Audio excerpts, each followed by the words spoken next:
Good morning, beautiful people. Here's hoping the day finds you well. Now, the topic of my video today is high conflict divorce.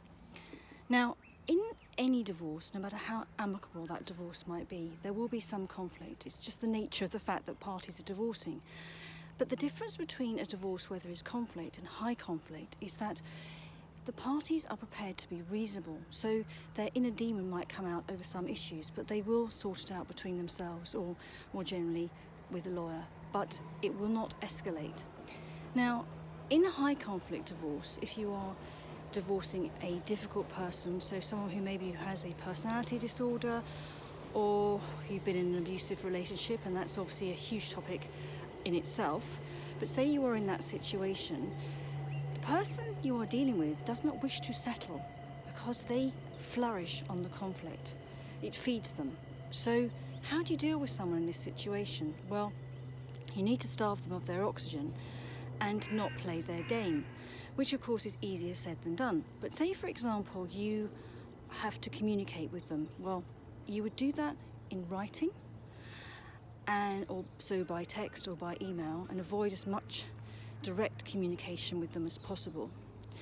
And in your communications, you need to be brief, you need to be factual, you also need to be friendly, because that is quite disarming, because you do not reduce to their level. So if they're very aggressive to you, just write back to them politely, because what they want is that tit for tat with you, and that's what they feed on. And if they don't get it, then they've got nothing to hang their hook on.